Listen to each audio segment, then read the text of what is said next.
Friday night, career home run number 299. Then yesterday, career home run number 300 as he sits atop the Angels all-time home run leaderboard. We continue to celebrate him, even though he's not in the lineup. It's the final game of this four-game set between the Angels and the Houston Astros. We welcome you inside our broadcast booth and back to Angels Baseball on Fox Sports West. He's Mark Gubiza, and I'm Victor Rojas. And we've had the distinct pleasure of watching Mike Trout grow up before our eyes here at the Major League level. And what has been the biggest thing that you've seen over the years? Victor, I mean, he always makes adjustments, and even his plate discipline over the years has gotten so much better. Remember they were trying to run those fastballs in the upper part of the strike zone, inside part of the plate. That chase percentage continues to go down when you go back to 2015. A little over 22.5% chase rate. Now it's just over 14.5%. So he's not swinging at pitchers' pitches. He's making them go in his zone. He's been crushing the ball when you think about it on the outside part of the plate and also upper part of the strike zone. And his defensive metrics have gotten so much better. His routes are better. He's got 38 outfield assists in his career. I love his ability to come in on the baseball, going back.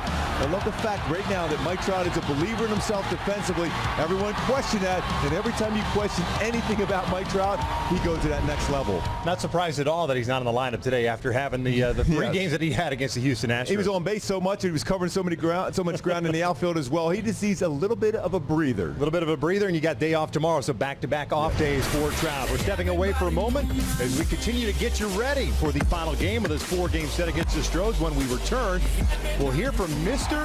299 talking about Mike Trout. I love the reverse walk-off. Me too. Let's take a look at, if you couldn't tell.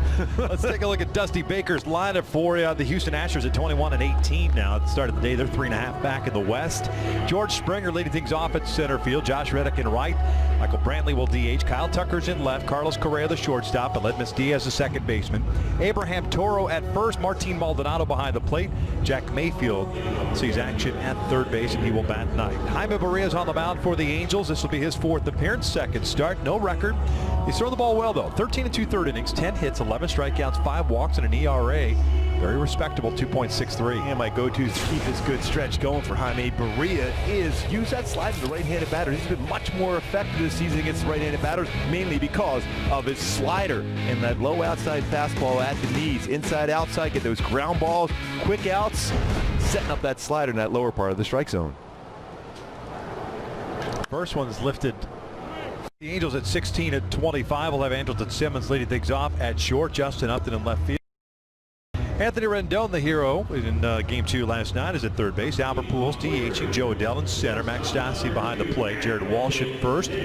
Taylor Ward is in right field, and Franklin Barreto batting ninth, playing second base as they take on Framber Valdez, the left-hander for the Houston Astros. 8th game, 7th start for Valdez, 3-2.